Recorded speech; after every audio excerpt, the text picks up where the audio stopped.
안녕하세요. 아나퀘스트입니다. 애니메이션 7번째 왕자로 전생했습니다. 요약입니다. 제 요약이 마음에 드셨다면 구독과 알림 설정 부탁드립니다. 소년이 눈을 뜨니 귀여운 메이드들이 그를 보려고 잔뜩 흥분해 있네요. 그의 첫 번째 본능은 화염꿀을 던져 그들을 모두 구워버리는 것이었지만 그러기 직전에 그는 자신의 손이 아주 작다는 것을 알아차립니다.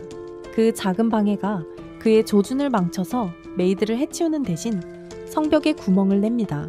다행히 마침 불꽃놀이가 있어서 폭발 때문에 왕국에 테러 경보가 울리지는 않았어. 사람들은 로이드 왕자 탄생을 축하하고 성 안에서는 하녀들이 이 반가소에 당기기 좋아하는 아기 때문에 제가 되기 전에 직업을 바꿔야 하나 고민하기 시작해.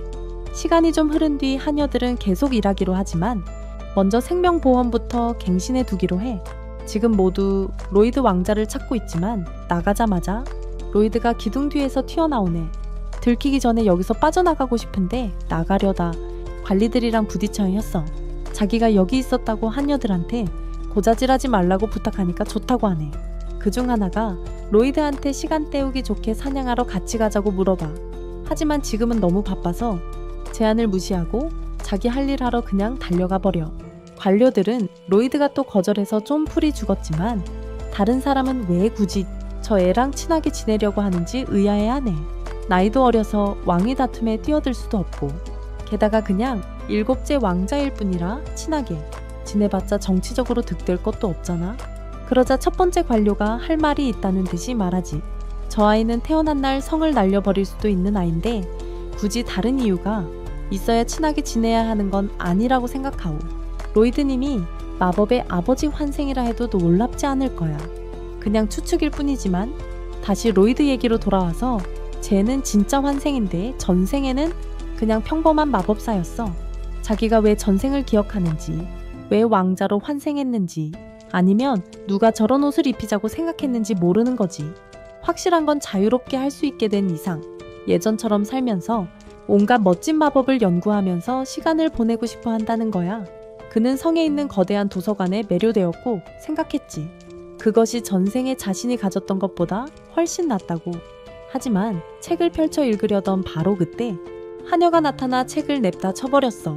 실파가 드디어 그를 찾았으니 예전처럼 수업을 빼먹을 수 없게 된 거지. 밖에서 로이드는 실파와 검술 훈련을 해야 하는데 실파는 이 8살짜리에게 자비심이라고는 찾아볼 수 없지만 그는 제 몫을 해내고 있어. 로이드는 왜 자신이 왕위 계승에서 한참 멀리 떨어져 있는데도 이 모든 훈련을 받아야 하는지 이해하지 못해. 왕위는 꿈도 못 꾸는 처지잖아. 그러자 실파는 가문의 권력을 얻는 게 인생의 전부가 아니라고 반박했지. 왕족의 일원으로서 그는 모든 분야에 걸쳐 교육을 받아야 한다고. 3년 동안 그의 교육을 담당해 왔으니 실파는 자신의 임무를 아주 진지하게 수행하며 그가 반드시 배우도록 할 거야. 로이드는 실파의 엄격하고 진지한 태도가 마음에 안 들지만 실력이 향상될 때까지는 자신을 절대 봐주지 않을 거라는 걸 알고 있어. 실파는 그에게 자세를 다시 잡으라고 말하고 그들은 다시 검을 맞대결한다.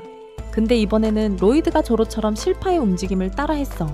실력이 점점 늘어나는 게 보이니까 얼마나 실력이 늘었는지 감탄했지. 근데 로이드는 자기가 조종형 마법이라는 걸로 그녀의 움직임을 똑같이 베끼는 치팅을 하고 있다고 생각하는 거야. 다시 말해 검술 시험에서 속임수를 쓰고 있는 거지.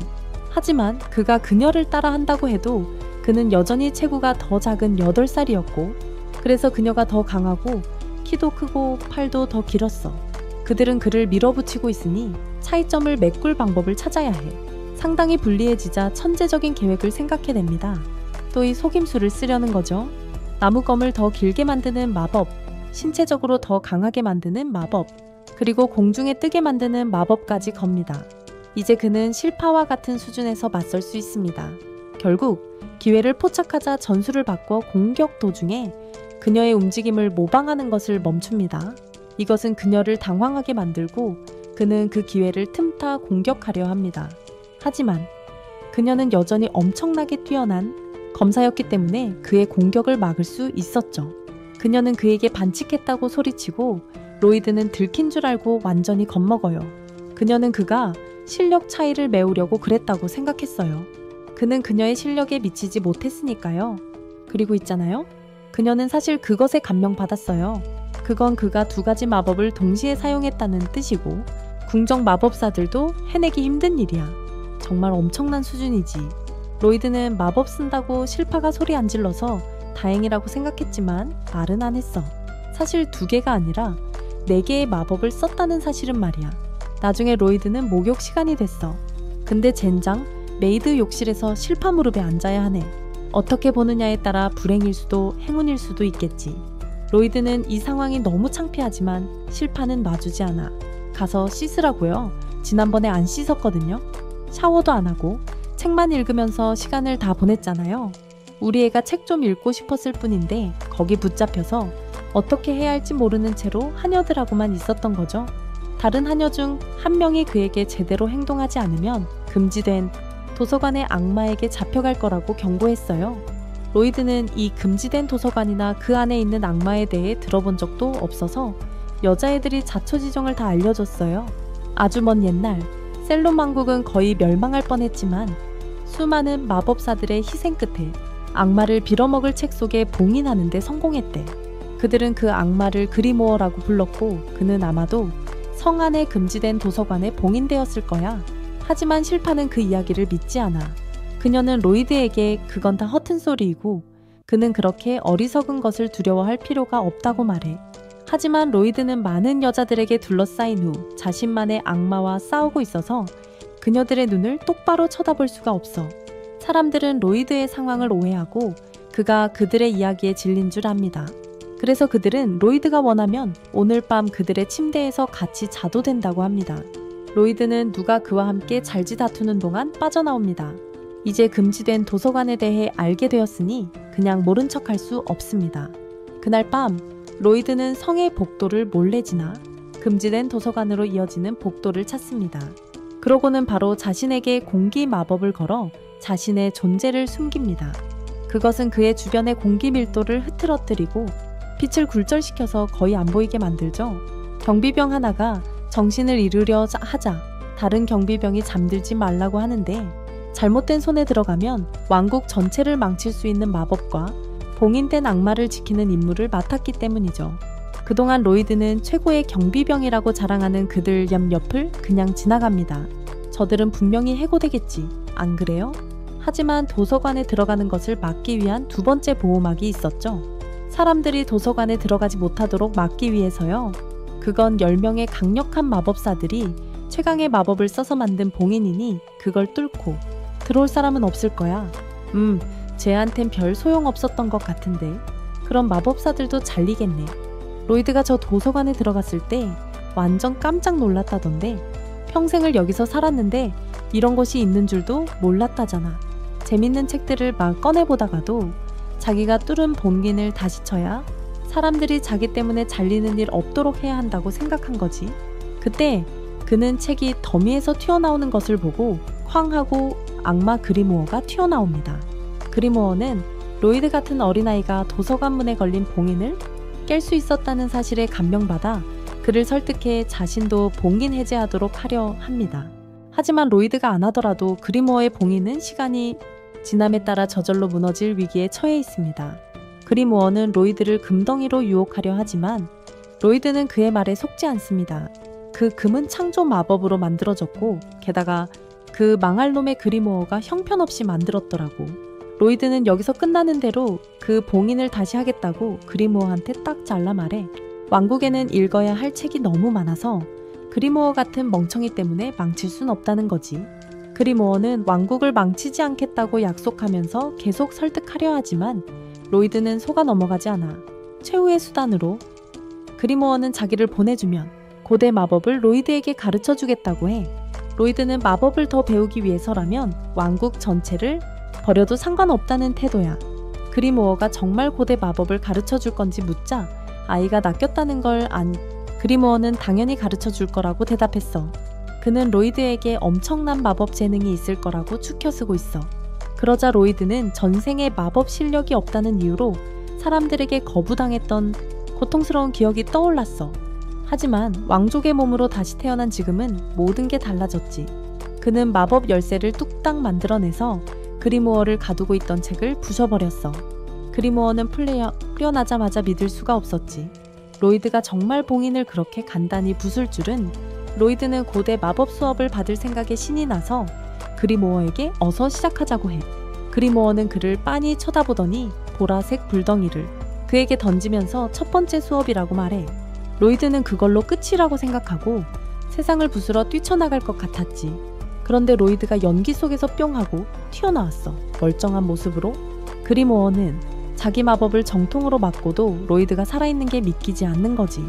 로이드는 그 마법이 너무나 독특하다고 칭찬하고 있고 우리의 주인공은 더 보고 싶어 하고 그리모어는 로이드가 살아남았다는 사실을 받아들일 수 없어서 계속해서 로이드에게 더 많은 마법을 쏘아대기 시작해. 하지만 단 한 번도 로이드 주변의 장벽을 뚫어내지 못했어.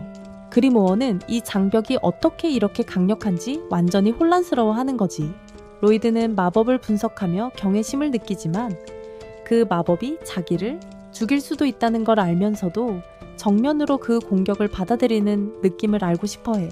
로이드는 장벽에 구멍을 내고 그 보라색 불꽃을 조금 흡수하는데 그 모습에 그리모어는 충격을 받지. 손가락이 엄청 뜨겁게 타지만 그는 즐기는 것 같아. 그때 우리는 로이드가 머릿속에 심각한 문제가 있다는 걸 깨닫게 돼. 그는 그리모어에게 다른 걸 보여달라고 하고 아이에게 지고 싶지 않아서 비장의 카드를 꺼내 두 번째 마법을 레벨업해서 이중 캐스팅을 할 수 있게 해. 주인공이 아닌 놈들은 모조리 박살이 나야 정상인데도 그리모어는 전보다 더 안 좋은 상대를 만났어. 그리모어가 로이드가 자기 최강의 마법을 너무나 쉽게 무효화하는 걸 보고 깨달은 거지. 이 녀석은 자기가 감당할 수 없다는 걸.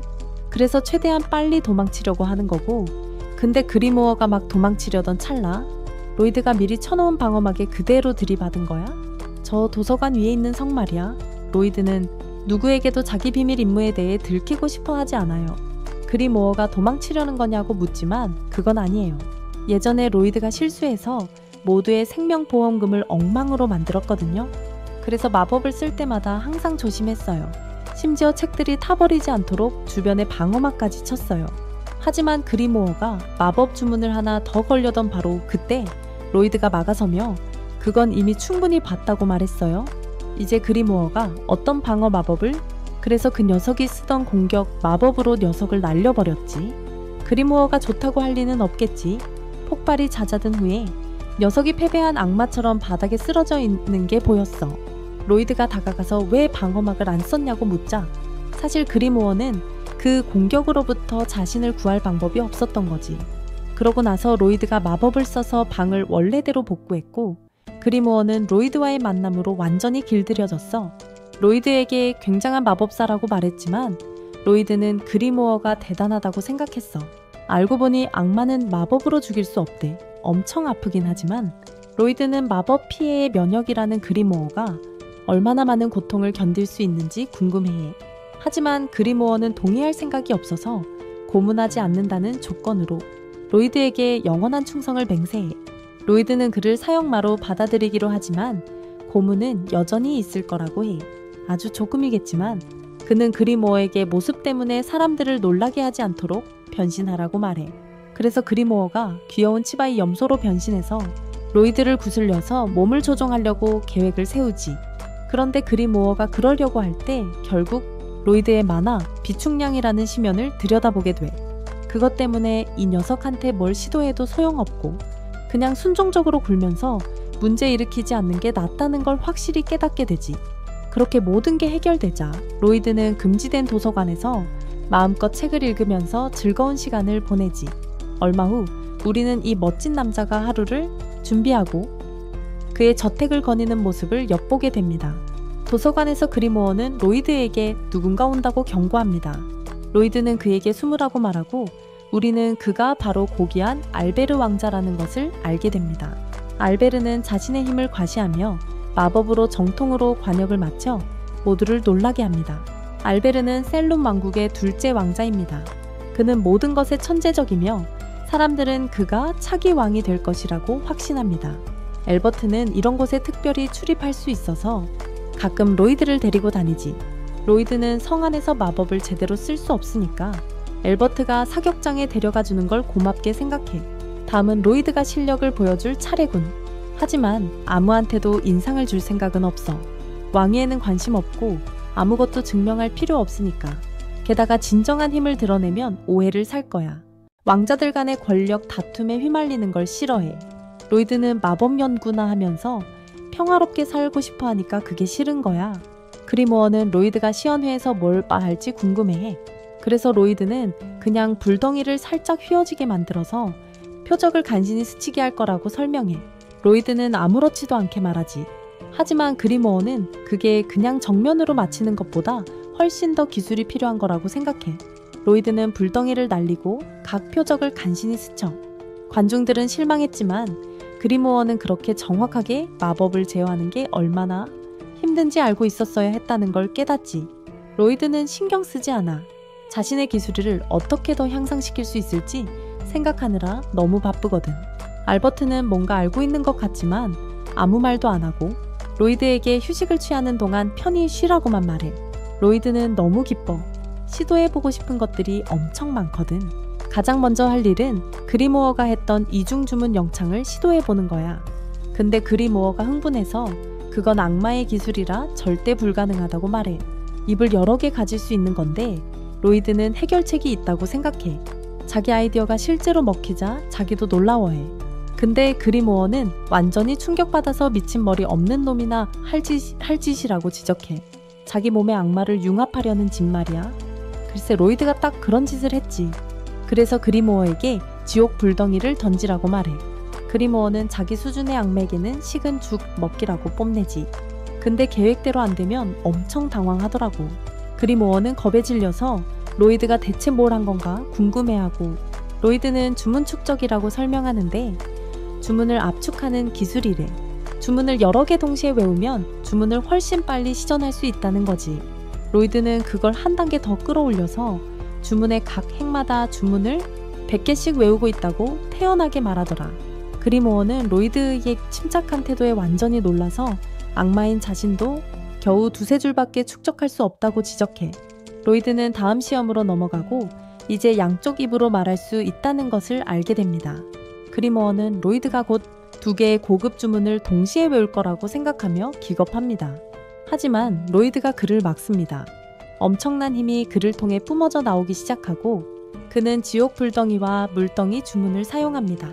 로이드가 엄청나게 어려운 두 주문을 섞고 있다는 것을 깨닫자 그리모어의 공포는 최고조에 달합니다.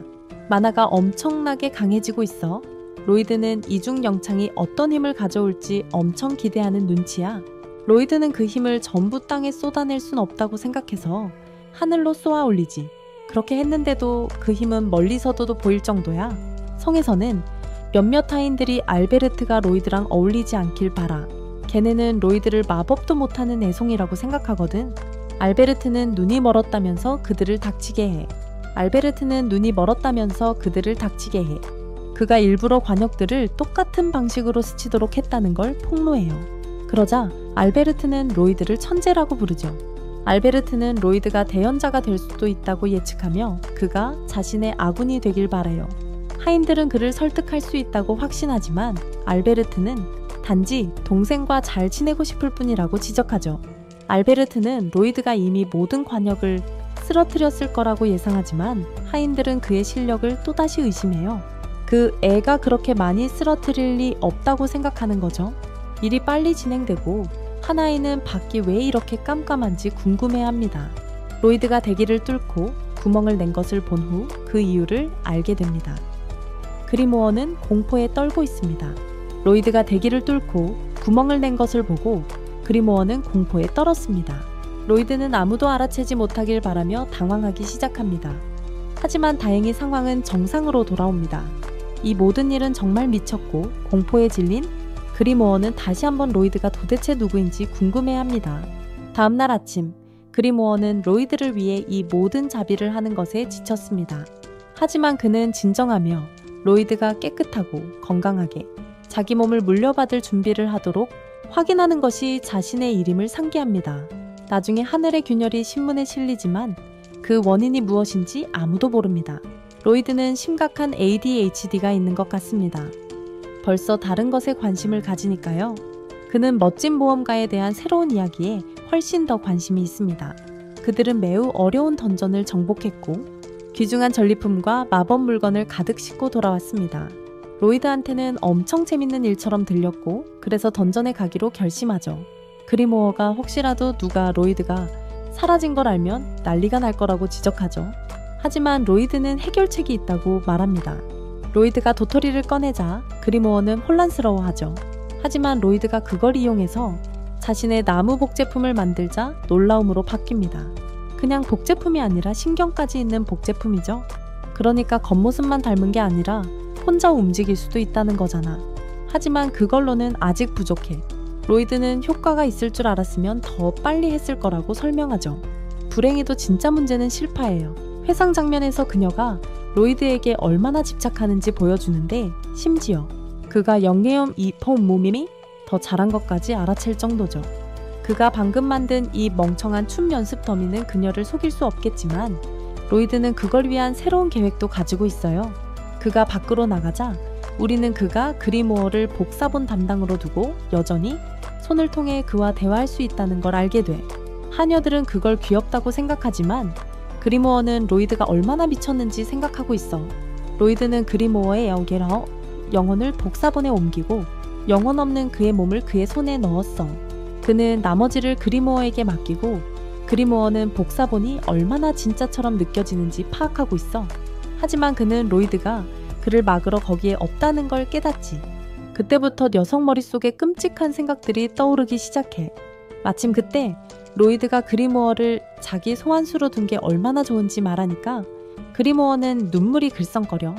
로이드는 무슨 일 있나 싶지만 그리모어는 그냥 던전이나 빨리 끝내라고 말해.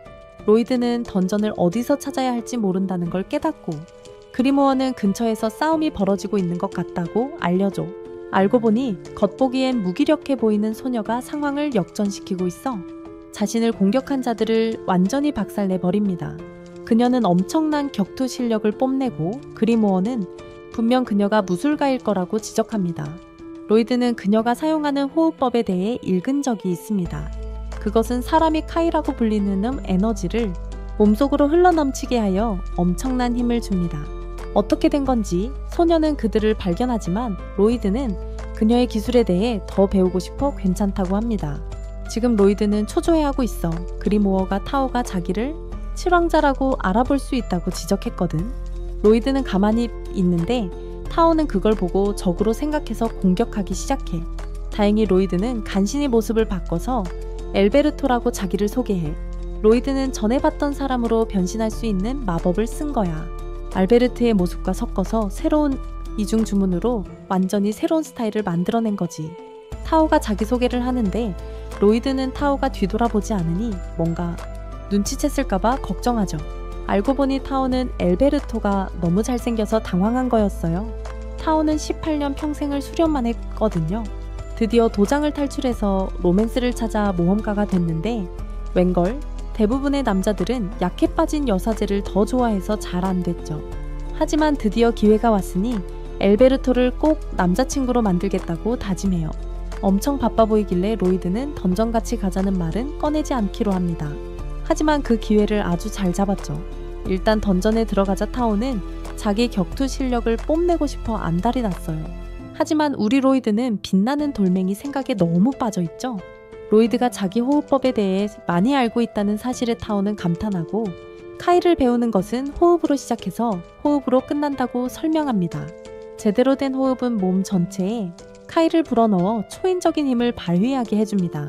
문제는 몸 안에서 카이를 느끼기 시작하는 데만도 엄청난 훈련이 필요하다는 겁니다. 그래서 타오는 엘베르토에게 그녀의 마음을 얻을 열쇠를 찾는 데 집중하라고 조언해요.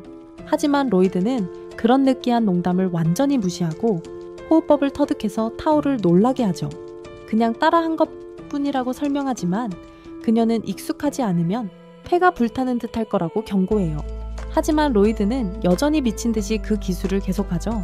그는 몸 안에서 에너지가 느껴지기 시작하자 깜짝 놀라고 마법에 그 힘을 쓸 수 있다는 걸 깨닫고 흥분하죠. 타오는 카이에 대해 알려주기로 결심하고 엘베르토에게 던전을 나갈 때까지 호흡법을 멈추지 말라고 합니다. 집에 돌아온 그리모는 로이드가 너무 편한 삶을 살고 있어서 미쳤다고 생각합니다. 하지만 로이드는 신경 쓰지 않습니다. 그가 신경 쓰는 건 오직 마법에 대해 더 배우는 것 뿐입니다. 그리모에게는 모든 게 순조롭게 흘러가지만 소파가 나타나자 기겁합니다. 한편 던전에서 타오는 엘베르토에게 카이의 힘을 보여주고 그걸 사용해서 보스를 쓰러뜨립니다. 보물 상자를 찾았지만 던전이 별로 성장하지 못하면 좋은 전리품이 없을 거라고 타오가 설명하죠. 상자를 확인하던 타오는 엘베르토가 벌써 단시간에 기호흡법을 배웠다는 사실에 놀랍니다. 타오는 엘베르토를 수제자 삼을 수만 있다면 보호자가 그를 약혼자로 받아들일 수밖에 없다는 걸 깨닫고 횡재했다고 생각하죠. 타오가 상자를 열려고 하자 로이드가 함정을 건드린 그녀를 구해야 합니다. 상자에서 리치가 튀어나오자 로이드는 생각한다.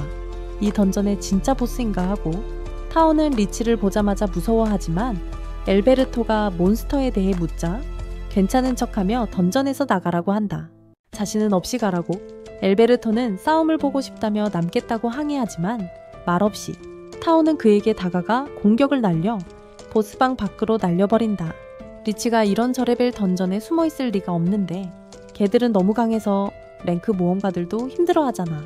이길 수는 없겠지만 엘베르토가 도망칠 시간을 벌어주고 싶어 하는 거겠지.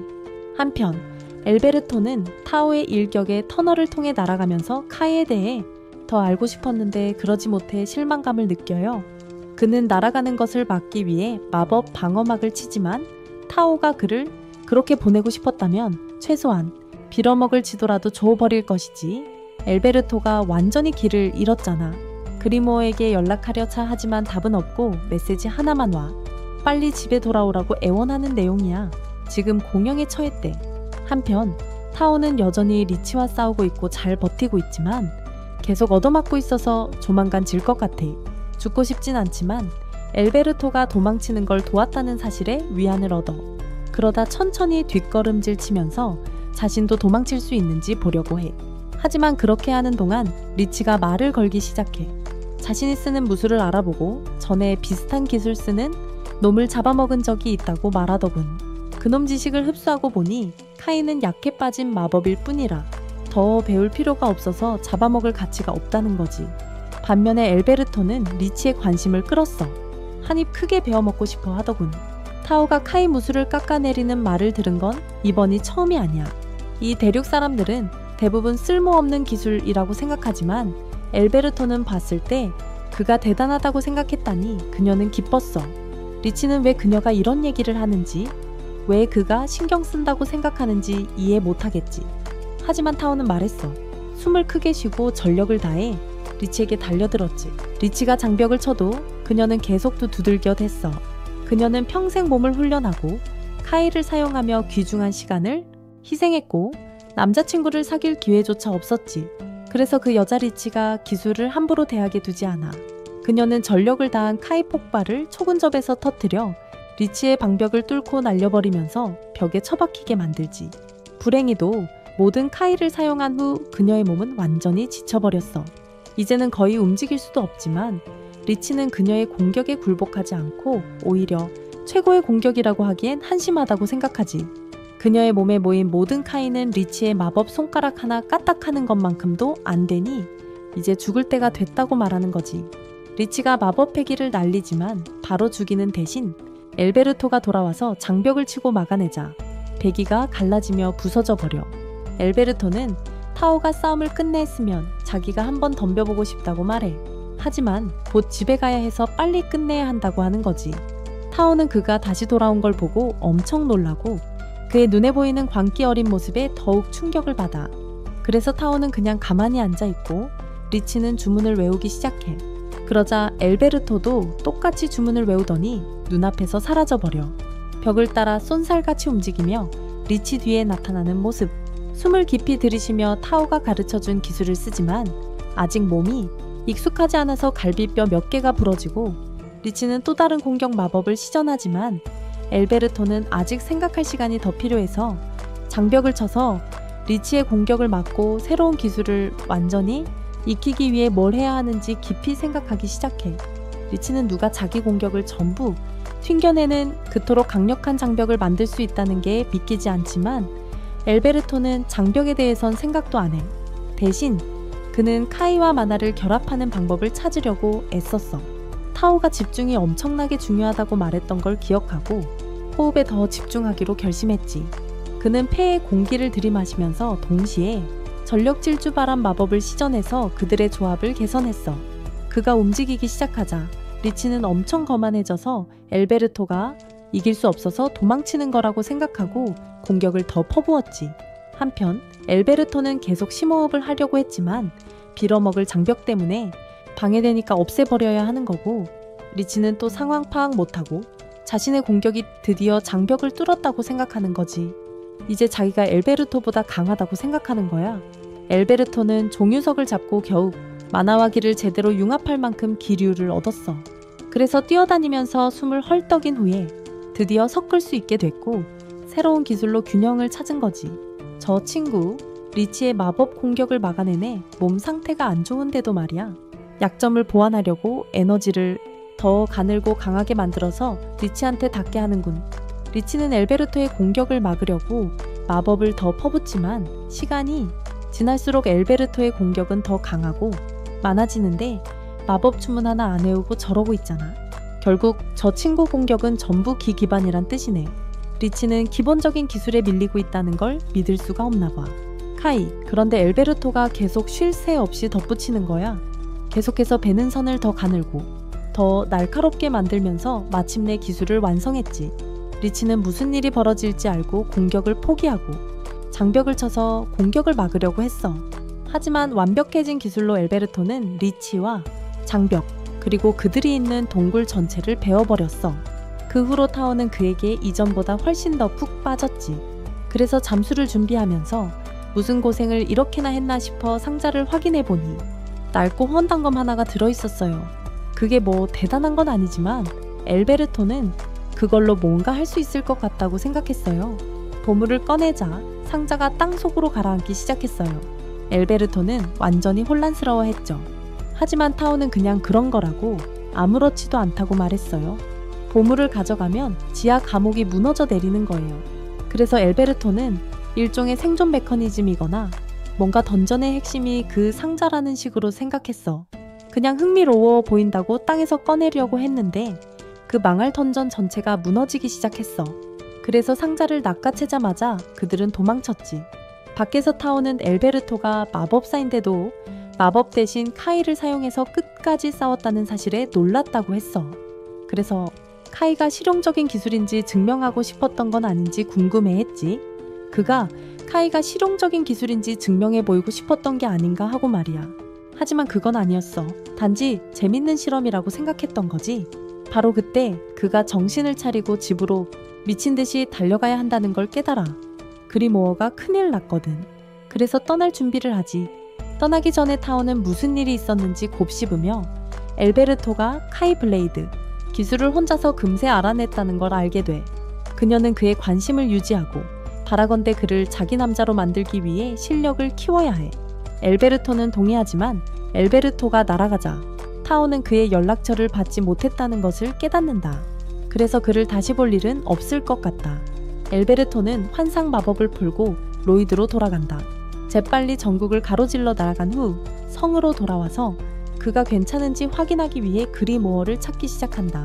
하지만 맙소사, 그는 엉망이 되었어. 실패에 잡힌 이후로 그는 검술 훈련을 강요받고 있다. 하지만 마법만 죽어라 파서 검술 실력은 완전 꽝이래.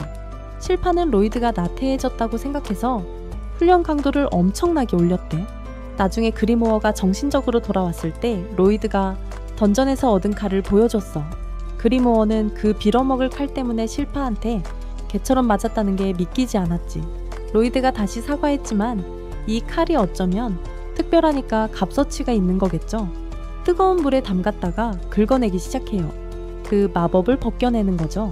알고 보니 칼은 마법 정수로 처리된 거고 무기에 마법 부여할 때 쓰는 것과 같은 성분이에요.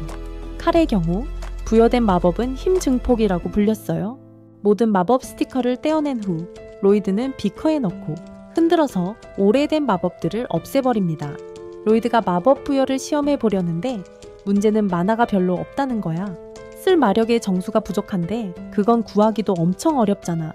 실패를 거듭하면서 낭비하고 싶지 않으니 더 나은 계획을 세운 거지.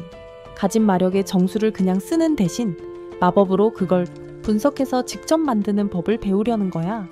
정화 마법을 써서 물체를 기본 원소로 분해하지. 그러면서 마력의 정수가 기름, 은, 그리고 적철석으로 이루어졌다는 걸 알아낸 거야.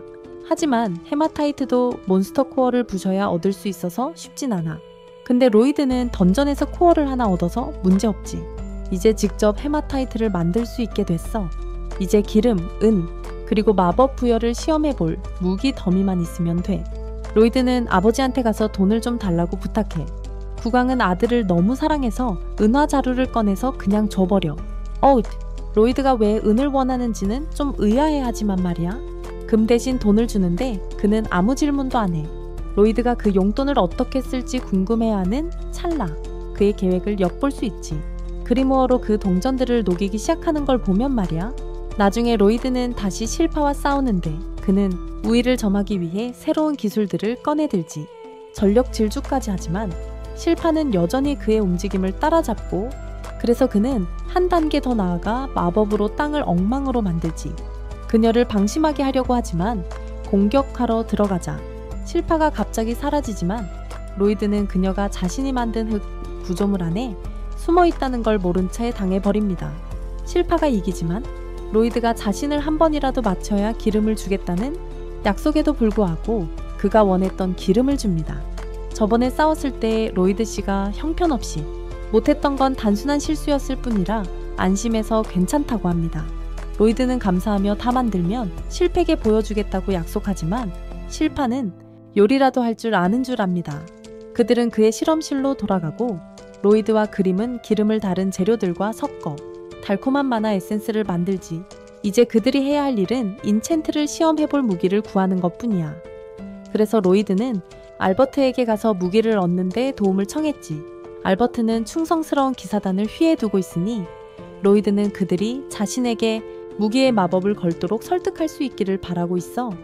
알버트가 그렇게 하라고 했으니 모든 기사들은 즉시 그에게 검을 건네줬지만 속으로는 로이드의 실력에 대해 그리 확신하지 못하고 있지. 그래서 다들 잃어버린 검을 생각하며 몰래 울고 있어. 그리모어는 기사들이 로이드가 망칠 거라고 생각하니까 열받아서 더더욱 한 번에 제대로 해내려고 이를 악물고 있어. 로이드는 첫 번째 검에 온갖 힘을 쏟아부으며 닿는 곳마다 전부 마법을 걸기 시작해. 근데 젠장 일반 강철은 그만큼의 힘을 감당 못하나 봐. 검이 그냥 산산조각 나버렸어. 계속 시도했지만 검은 계속 부서지고 그러다 결국 어떻게든 그중 몇 개라도 성공시켜보려고 했죠. 그리고 다음날 아침 로이드는 엘버트에게 가서 자신의 성과를 자랑합니다. 엘버트는 칼 120자루 중에서 로이드가 실제로 50자루의 마법 부여를 성공했다는 것을 보고 입을 다물지 못합니다. 엘버트는 로이드가 전부 망칠 줄 알았는데 로이드가 칼을 살펴보니 그 결과에 완전히 놀랍니다. 최고의 마법사들도 성공률이 10% 정도밖에 되지 않았는데 로이드가 40%를 달성한 건 정말 엄청난 겁니다. 경비병 중 하나가 로이드가 주장하는 업적을 믿지 않았는데 칼집에 칼을 넣으려 할 때 로이드의 마법 때문에 그 칼이 너무 날카로웠던 거야. 알베르트는 로이드의 멋진 검 중 하나를 살펴보고 있었는데 로이드가 다가와 그 검의 성능을 보고 싶다고 물었어. 그래서 알베르트는 자기가 가야 하는 몬스터 사냥에 그를 초대했지. 얼마 지나지 않아 우리는 로이드가 알베르트와 함께 다니는 걸 보게 돼. 그리고 물론 로이드 곁에는 그림이 있지. 괴물 사냥이 벌어지는 숲에 도착했지만 빌어먹을 괴물은 숲에 없고 근처 호숫가에서 쉬고 있네. 로이드는 신이 났어. 왜냐하면 성에서 나갈 일이 거의 없거든. 마법검들이 활약하는 모습을 보고 싶어 죽겠대. 알베르트는 실파가 항상 로이드 곁에 붙어있다고 지적하고 실파는 데려와줘서 고맙다고 하네. 알베르트는 실파를 놀리면서 로이드에 대한 감정이 과열된 것 같다고 암시해. 하지만 실파는 협박으로 재빨리 입을 다물게 해. 바로 그때 코볼트 떼한테 포위당했지만 병사들은 그걸 괴물과의 싸움을 위한 워밍업 정도로 여겼지. 로이드는 겁먹은 척했지만 그림은 로이드가 훨씬 전에 위험을 감지했다는 걸 알고 있었어. 타오가 그에게 영적 감지라는 기술을 가르쳤거든. 호흡에 집중함으로써 로이드는 이제 항상 주변을 감지할 수 있게 되었지. 그림은 주인을 보면서 로이드가 항상 영적 감지와 장벽을 활성화해 놓는 걸 생각했어. 기습을 당할 일은 절대 없겠지. 그림 말, 로이드는 날이 갈수록 더 무시무시해진대. 싸움이 시작되니까 다들 그 검이 얼마나 날카로운지에 넋을 놓더라고. 그것들은 그냥 몬스터를 베는 게 아니야. 강철을 버터처럼 잘라버린다니까. 군인들은 마치 칼 처음 쥐어본 애들처럼 겁에 질려 있어. 그래서 로이드는 자기 마법이 제대로 통했다고 생각하는 거지. 엘버트도 동의하면서 모두에게 자기 동생이 마법 천재라고 말하고, 실파도 몬스터 시체 더미 위에 서서 똑같이 동의해. 근데 로이드가 칼에 마법조차 안 걸었다는 걸 지적하잖아. 그때 코블이 로이드를 공격하려 하지만 타우가 갑자기 나타나서 처치해. 로이드가 거의 알베르토인 것처럼 불러서 망칠 뻔하지만 간신히 정신을 차려. 타우는 로이드가 주요 호흡법을 사용하는 걸 알아차리지만 알베르토를 감지했다고 생각해서 온 거야. 더 자세히 보니 엄청난 알베르토랑 로이드 폐하 많이 닮았어. 그때 실파가 또 다른 몬스터를 때려 부수지. 실파는 타우의 도움에 감사하면서도 경고해. 로이드 폐하께 너무 들이대지 말라고. 타우는 자기가 몬스터가 오는 걸 감지했다고 말하면서 카이 기술을 과소평가하지 말라고 하지. 둘 사이에 긴장감이 감돌기 시작하지만 알베르트가 진정시키면서 타우에게 함께 가자고 권유해. 그날 밤 타우는 알베르트가 엄청난 왕자라는 사실을 알고 충격을 받습니다. 그녀는 알베르트와 알베르토의 닮은 점을 알아차리지만 지금 찾고 있는 로이드만큼은 아닙니다. 근처에 숨어있던 로이드는 타우가 카이와 함께라서 매우 예민하다는 것을 깨닫습니다. 그는 스펙트럼 탐지를 사용했고 아마 그래서 그녀가 그를 찾았을 것입니다. 로이드는 자신의 텐트로 들어가려자 하지만 어떤 이유로 실파가 옷을 갈아입고 있습니다. 로이드는 자신을 감시할 필요 없다고 말하지만 실파는 듣지 않습니다. 타우가 그에게 들이대는 모습에 질투심을 느끼기 때문이지. 타우가 들이닥치자 실파는 바로 그녀를 바보라고 부르고 타우는 실파를 변태베이드라고 맞받아쳐요. 둘이 싸우기 시작하자 로이드는 이 틈을 타서 도망치죠. 엘버트는 로이드를 여자 킬러라고 부르며 실파가 로이드를 돌보기 시작한 이후로 얼마나 변했는지 지적하죠. 그녀는 그의 성숙함을 보지만 엘버트는 여자를 다루는 것이 정말 복잡해질 수 있다고 경고해요. 자, 여자애들은 군인들이 너무 심하게 감시하는 걸 눈치챘어요. 애들은 싹 다 때려눕히고 이제 로이드는 엘버트의 메시지를 확실히 듣게 돼요.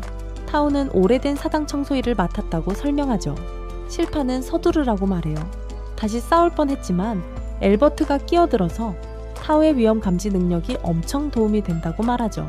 그는 밤새 감시해달라고 부탁해요. 하지만 그녀는 괴물이 이미 도착해서 감시할 필요 없다고 말하죠. 그 괴물은 빌어먹을 늑대인간이라 실파는 로이드에게 자기 옆에 딱 붙어있으라고 말해. 짐승이 공격하기 시작하고 로이드는 알아채. 늑대인간이 덩치에 비해 얼마나 빠른지. 로이드는 그림에게 말을 걸려고 하지만 꼬맹이들은 모두 정신이 팔려있어. 그림이 그 신전을 알아보는 것 같거든. 타우가 병사 몇 명을 구했지만 이 괴물은 장난이 아니야. 알베르는 이제 놀이 끝이라 칼을 뽑아들어. 그는 늑대에게 사과하지만 어쩔 수 없다고 설명해. 마을 사람들이 그 때문에 고통받고 있어. 알베르트가 주문을 외우면서 검을 휘둘러서 엄청나게 강력한 공격을 퍼부어서 그 괴물을 완전히 없애버렸어. 다들 한 방에 해치워서 놀랐는데 알베르트는 평소 같으면 못했을 거라고, 로이드가 검에 마법을 걸어준 덕분이라고 했어. 로이드가 내 마법검에 걸어준 마법 덕분입니다. 로이드는 알베르트의 검에 약간의 추가 효과를 더해준 것을 생각하지만 그림은 전혀 신경 쓰지 않아. 그가 엄청 걱정하면서 근처 신사에 봉인된 악마에 대해 털어놓더라고. 그러다 갑자기 그 망할 늑대인간이 어떻게 된 건지 아직도 움직이고 있어서 다들 엄청 놀라고, 설상가상으로 몬스터들이 갑자기 튀어나오더니 목소리가 우리 일행한테 말을 걸기 시작했어. 그 목소리는 자기 부하 하나를 망쳐놨다고 엄청 화가 나 있었어. 알고 보니 그 목소리는 파즈즈라는 악마였는데 그 망할 늑대인간 안에 숨어 있었던 거야. 그는 바로 자기 소개를 하면서 너희는 목숨으로 갚게 될 거라고 맹세하더군. 그러고는 부하들을 보내서 공격해. 걔네들을 베는 건 문제가 아닌데 문제는 걔네가 순식간에 회복된다는 거야. 타오가 결정적인 순간에 나타나서 알베르트를 구해주고 악마가 이 모든 부하들을 조종하고 있다는 걸 알아내. 로이드는 이 악마가 그림이랑 친구인지 궁금해야 하지만 아니야. 그림은 파주주가 자신의 만화를 조종해서 몬스터들을 제어할 수 있다고 설명해. 파주주는 몬스터들이 자기가 보스인 줄 착각하게 만들지만 실제로는 그의 만화가 꼭두각시 줄처럼 작용하는 거야. 심지어 줄을 통해서 만화를 더 공급할 수도 있어서 몬스터들이 재생하는 거지. 그림은 심각해져서 파주주를 쓰러뜨리지 못하면 상황이 정말 끔찍해질 거라고 경고하지만 로이드는 별로 신경 쓰지 않아요. 그는 그림에게 만화 조작을 가르쳐 달라고만 하죠. 실파는 초조해하며 타오가 뭔가 해주길 바라지만 타오는 실파 역시 아무것도 안 하고 있다고 반박합니다. 그림은 로이드에게 지금은 다른 사람들이 목숨을 걸고 싸우고 있으니 뭘 배울 때가 아니라고 말하지만 로이드는 그들은 괜찮을 거라고 확신하며 그림에게 가르쳐 달라고 계속 졸라댑니다. 파주주는 싸움을 지켜보면서 상대 중 몇몇은 기술이 있지만 대부분은 무기 덕분에 살아남고 있을 뿐이라고 지적합니다. 그러고는 로이드에게 겁먹은 어린애처럼 도망쳤다고 험담을 시작하죠. 실파는 그걸 못 참겠는지 엄청 화를 내고 파주주는 로이드 같은 쓸모없는 쓰레기를 돌보는 게 얼마나 짜증날까 하고 말합니다. 그 말에 실파는 완전히 꼭지가 돌고 타오는 그런 실파를 보고 겁에 질립니다. 실파는 로이드 곁을 떠나지만 로이드는 신경 쓸 겨를도 없어. 아직 배우느라 바쁘거든. 파주주는 계속 험담을 늘어놓지만 실파도 맞받아쳐.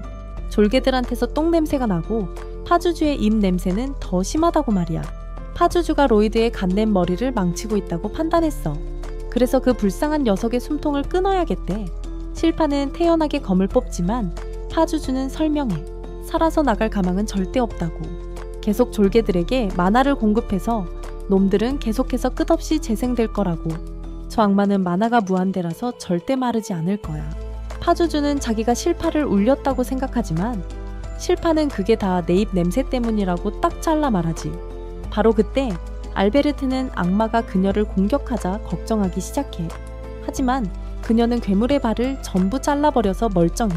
그녀는 그가 조종하는 털 뭉치를 버리라고 제안하고 그렇게 하지 않으면 훨씬 더 빨리 질 거라고 경고해.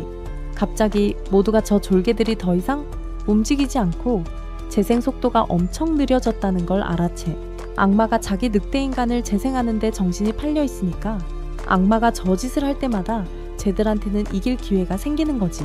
그래서 알베르트는 실파한테 계속 공격하라고 시키고 실파는 공격 준비를 하지만 파주주는 그들이 어리석다고 생각하지. 근처에서 그림은 로이드에게 가르침을 끝내고 파주주는 만화 변화 진짜 베테랑일 거라고 설명하는데 왜냐하면 그건 강력한 악마한테도 쉽지 않은 일이니까. 그림은 로이드에게 만화를 제어하는 방법을 보여주려고 먼저 색깔을 입히는 것부터 시작해. 그 다음은 모양을 만들고 향을 더하는 거야. 심지어 그림조차 힘들어하지. 하지만 로이드가 그걸 했다는 걸 밝히자 그는 완전히 충격받아. 그림은 그가 그걸 너무 완벽하게 해냈다는 걸 믿을 수 없어. 그리고 둘 다 잠시 향을 즐기지.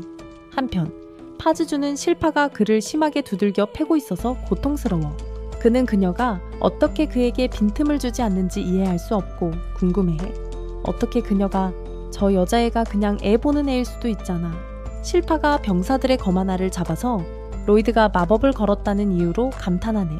로이드에 대한 그녀의 집착 때문에 파주주가 그에게 관심을 갖게 돼서 대놓고 해부하고 싶다고 말하네. 그 악마가 엄청난 속도를 뽐내지만 계속 로이드를 모욕해서 실파는 더욱더 열받게 되지. 그 빌어먹을 악마가 그녀를 잡아먹고 대놓고 무시하네.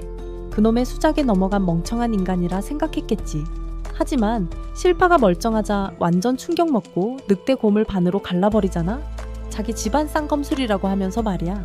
그러더니 그대로 몬스터 머리를 베어버려. 파주주는 그냥 하녀일 뿐이라고 둘러대지만 전혀 아니잖아. 전혀. 실파는 다른 기술로 늑대를 완전히 파괴하고 악마를 드러내지.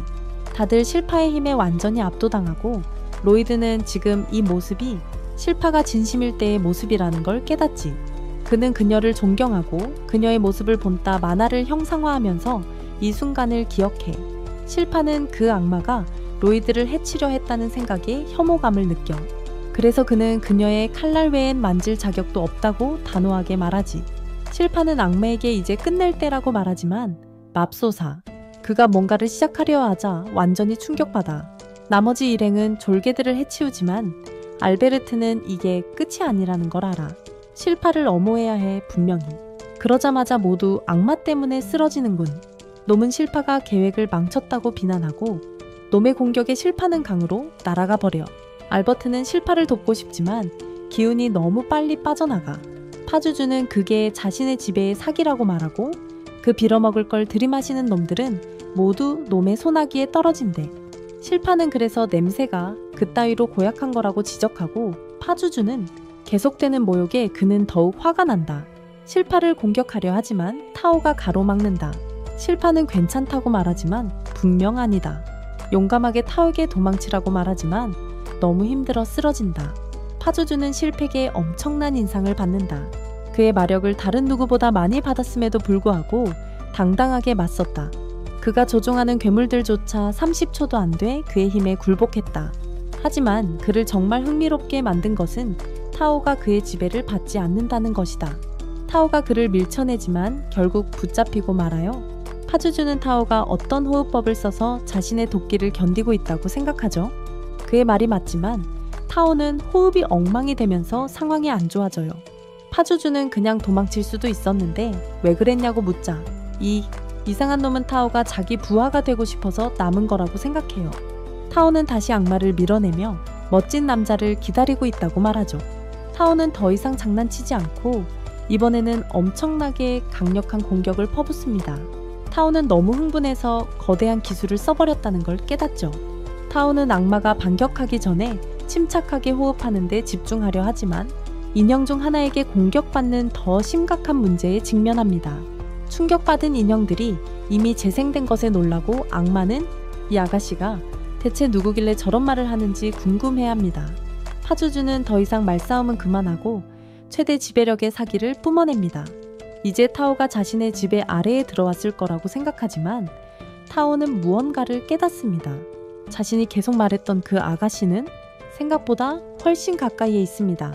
그녀는 아직도 파주주의 모든 악취 속에서도 그를 감지할 수 있고 그게 그녀에게 희망을 주는 거야. 파주주는 타오가 누구에 대해 말하는지 여전히 감을 못 잡고 있어서 그녀는 솔직하게 제일 멋진 남자가 그를 박살내러 온다고 말해. 하지만 망할 시간은 다 됐고 꼭두각시 괴물이 그녀를 통째로 삼켜버려. 파주주는 실팩에 관심을 돌려. 왜냐하면 그는 그녀가 자기 부하로 합류하면 아주 좋을 거라고 생각하거든. 그녀를 조종하기 쉽지 않다는 걸 알지만 그녀의 힘이 그럴 가치를 만들지.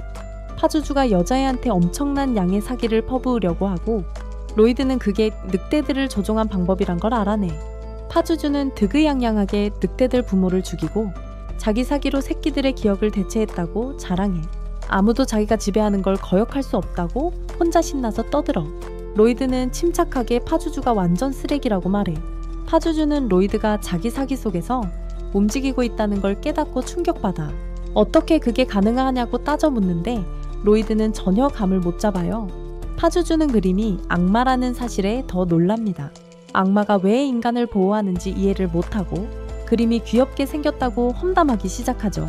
파주주는 그림을 악마의 수치라고 부르지만 그림은 그래도 같은 악마로서 파주주에게 조언을 하려고 하죠.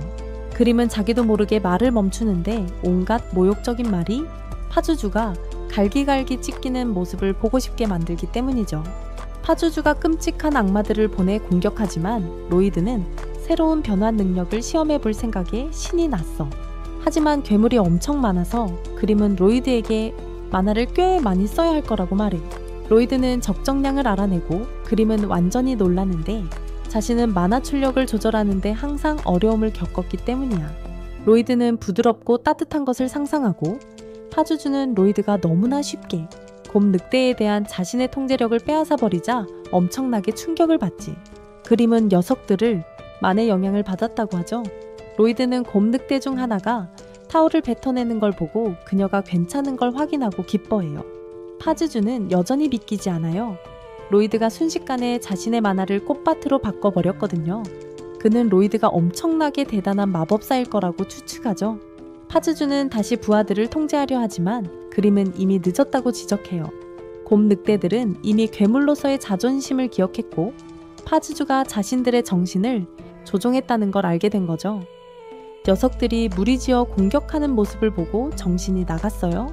그렇게 압도적인 힘을 쓰는 건 인간뿐이고 인형은 절대 그런 공격을 따라 할 수 없지.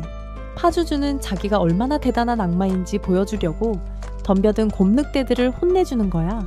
부모를 죽인 건 아무렇지도 않고 더럽고 냄새나는 잡종이라고 모욕하지. 파주주는 엄청 화가 나서 자기를 거역하면 이렇게 된다고 말해. 로이드가 무슨 주문을 외우든 상관없대. 해봤자 악마한테는 아무 소용없을 거야. 로이드는 그림도 똑같은 말을 했던 걸 기억한다. 악마는 마법으로 없앨 수 없다고. 그래서 그림은 전례가 없다고 설명한다. 그러자 파주주는 미니언들에게 만화를 공급하지 않으니 이제 자신의 진정한 힘을 보여주겠다고 선언한다. 로이드는 왜 마법이 악마를 없앨 수 있는지에만 정신이 팔려 듣지도 않는다. 악마는 완전히 없애기에는 너무나 힘들다고 생각하지만 미친 꼬맹이는 뭘 해야 하는지 알게 돼서 더 신났어. 파주주는 로이드의 몸에서 나오는 어둠의 힘을 보자마자 완전히 기겁하고 그림은 그래서 파주주의 만화가 로이드에게 전혀 영향을 미치지 못했다고 지적해. 어느 날 로이드는 원치 않는 관심을 끄는 걸 피하려고 자신의 힘을 숨기기로 결심했고 계속 힘을 억누르고 있는 건 엄청나게 힘든 일이야. 그림은 파주주에게 그의 만화는 로이드에게 가까이 가는 것조차 불가능할 거라고 설명해. 파주주와 그림은 둘 다 악마일지 모르지만 그들이 할 수 있는 일은 아무것도 없어.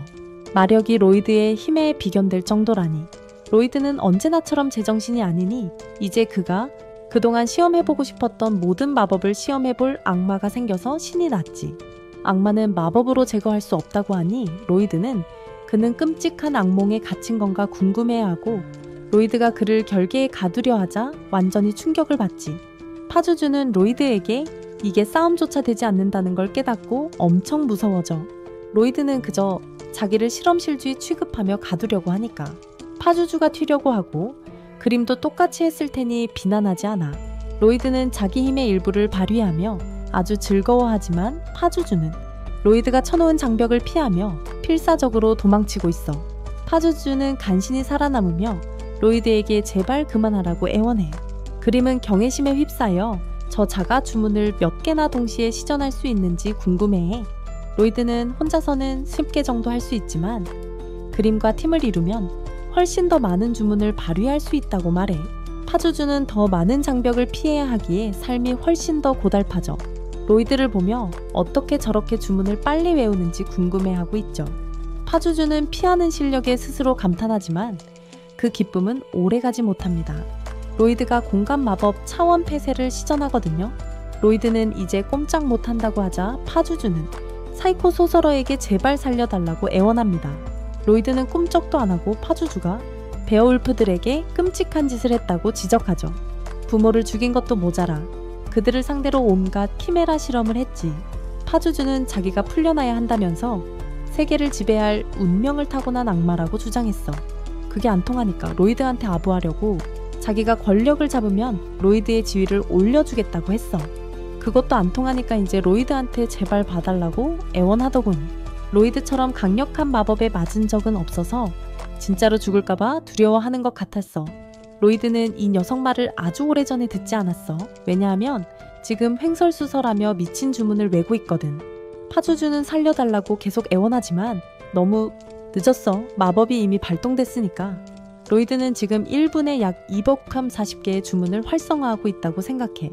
로이드는 얼마나 멋진 모습인지 감탄하면서 앞으로 30분 동안 더 계속하기로 결심해. 하지만 5분도 채 지나지 않아 로이드는 악마가 벌써 죽었을까봐 걱정하는 거지. 그림은 마법이 악마를 망가뜨린다고 설명해.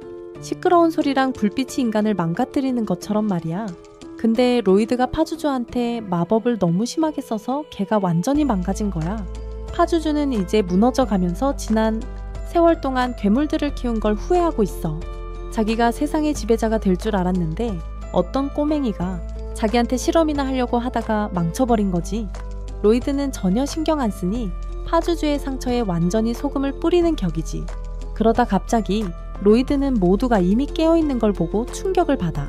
자신의 엄청난 힘을 아무도 알게 해선 안 돼서 핑계를 생각해내려고 애쓰지. 그림은 파주주에게 사람들은 힘든 일에 대해 징징거리는 리더를 원하지 않는다는 걸 깨달았다고 말해. 그들은 오히려 인생을 즐기는 사람과 즐거운 시간을 보내고 싶어 하지. 로이드는 항상 자기가 원할 때 원하는 대로 하잖아. 그래서 사람들이 계속 그에게 몰리는 거겠죠? 그림은 자신의 강한 척 연기를 유지하며 자신은 로이드를 따르는 자들과 다르다고 설명합니다. 언젠가 로이드에게 복수하기 위해 힘을 기르고 있을 뿐이라고요. 그래서 파주주는 그림에게 자신의 세계집의 야망을 맡기기로 합니다.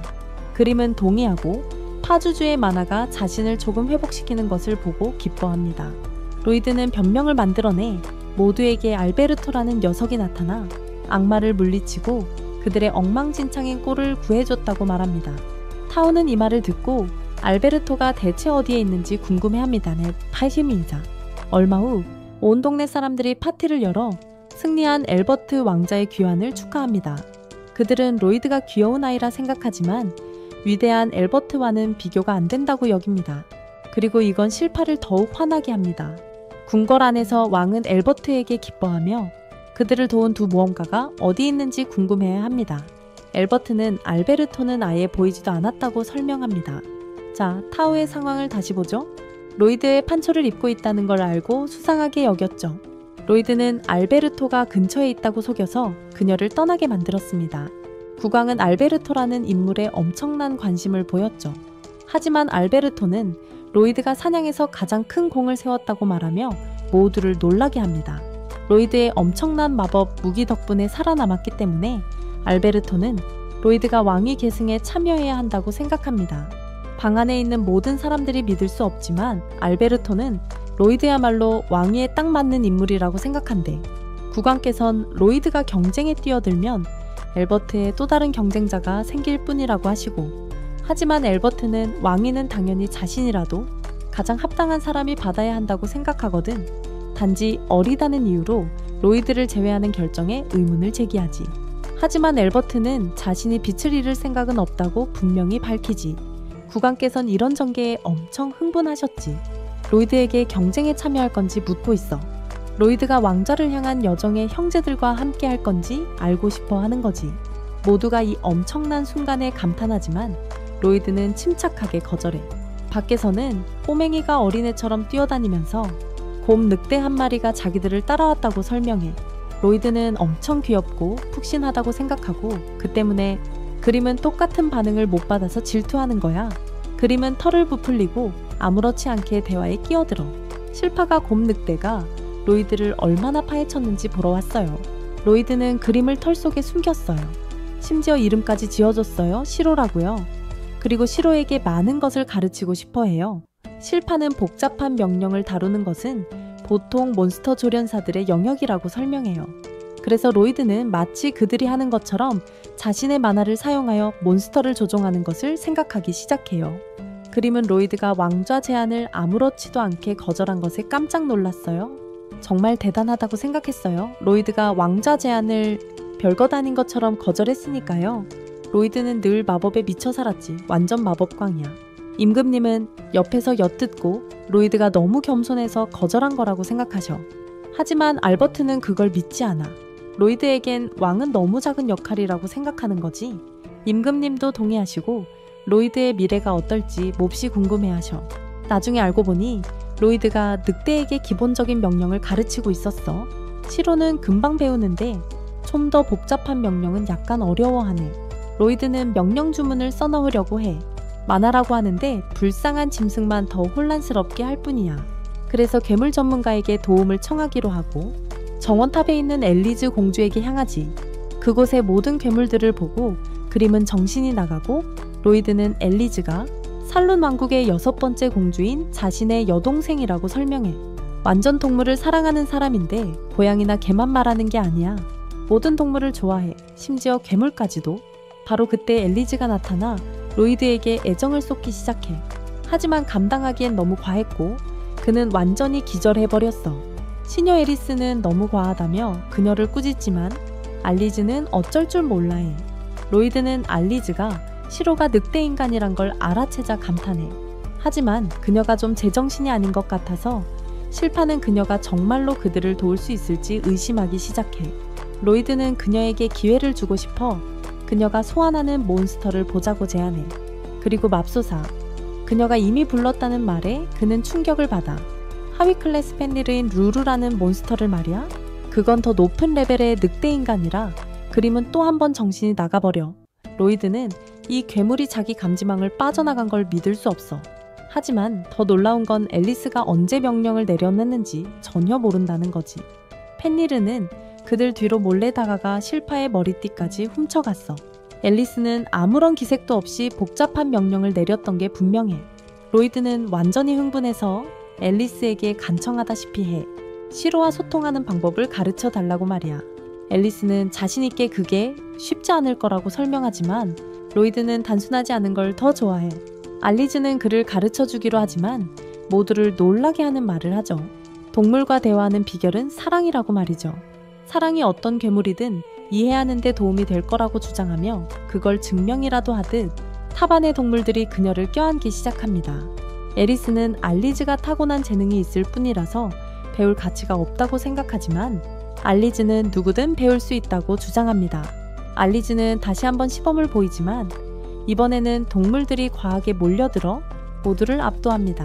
실파는 로이드가 진심으로 사랑에 관심이 있다는 걸 알고 깜짝 놀라며 그에게 더 많은 걸 가르쳐 달라고 부탁하는 상상을 하기 시작해.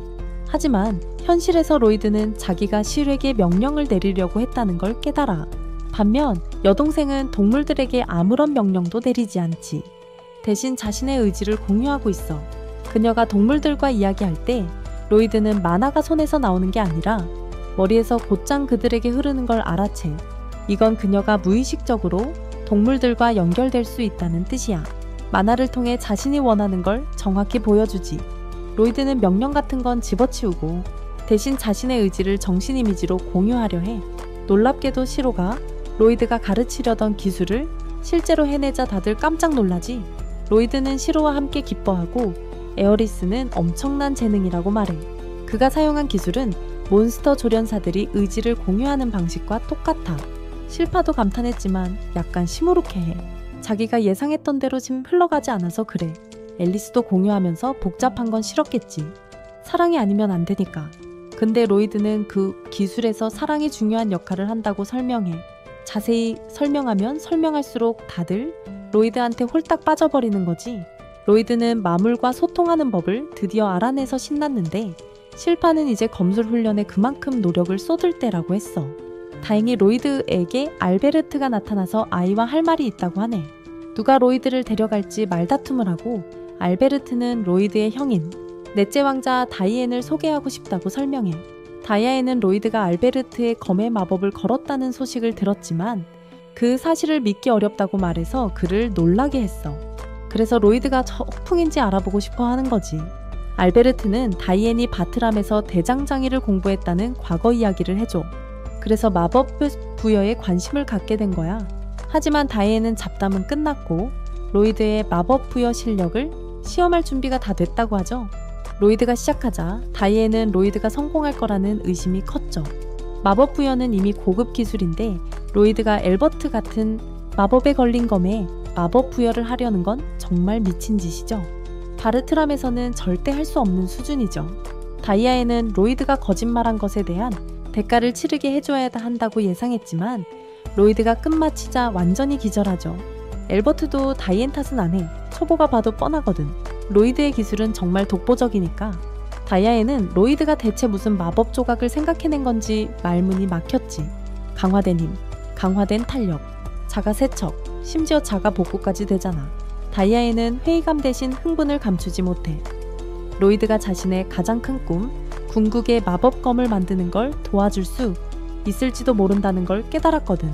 평범한 마법 무기는 그가 생각하는 것과는 비교도 안 돼. 다이아에는 강철을 단조하는 동안 무기에 주문을 새기길 원하더군. 그래야 평소보다 더 고차원적인 마법을 적용할 수 있대. 그들은 마법사와 대장장이가 협력해야만 만들 수 있는 초강력 무기를 만들 수 있을 거야. 다이앤이 말하길 그는 어릴 때 마법에 푹 빠져 살았지만 재능은 없었대. 하지만 마법 검은 누구나 검을 휘둘러서 멋진 마법 같은 걸 쓸 수 있게 하는 거지.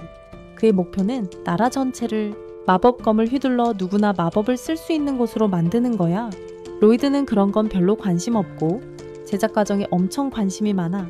그래서 로이드가 돕기로 하고 다이앤은 휘두르면 불이 나가는 검을 만들고 싶다고 설명해. 로이드는 필런스 인시니스라는 마법을 쓰면 된다고 제안해. 문제는 주조 공식의 14개의 부분이 필요한데 마법 걸린 검은 최대 5개까지만 감당할 수 있다는 거야. 로이드의 해결책은 그 공식을 단 2부분으로 압축하는 거지. 그는 그걸 압축하고 다이앤이 포기한 강철에 적용할 준비를 해. 하지만 적용하는 순간 강철이 부서지자 그들은 둘 다 충격을 받아. 로이드는 해결책을 생각해내려 하지만 강철은 계속 부서져. 로이드는 만화 정수를 너무 많이 낭비해서 죄책감을 느껴. 하지만 도대체 뭐가 잘못되고 있는지 알아낼 수가 없어. 그림이 많아 에센스에 대해 뭔가 중얼거리며 로이드에게 가져다줘요. 다이앤은 계속 시도하라고 말하죠. 어쨌든 싸구려 많아. 에센스를 엄청나게 많이 샀으니까. 로이드가 그걸 정화해보니 헤마타이트가 거의 없다는 걸 알게 돼요. 마법에 걸린 검을 만들려면 헤마타이트 농도가 더 높아야 해요. 하지만 이건 몬스터 코어로 만든 거고 엄청 희귀한 거잖아요. 다이아에는 그런 게 없으니 로이드는 다시 던전에 몰래 나가서 몬스터를 사냥해야 한다는 걸 깨닫죠.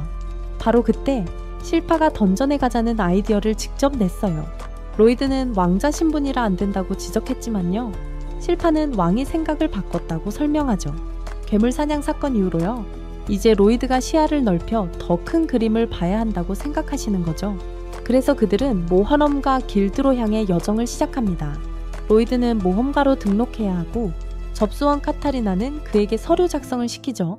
그러면 수정구슬을 만져서 힘을 측정하고 모험가 등급을 정해야 돼.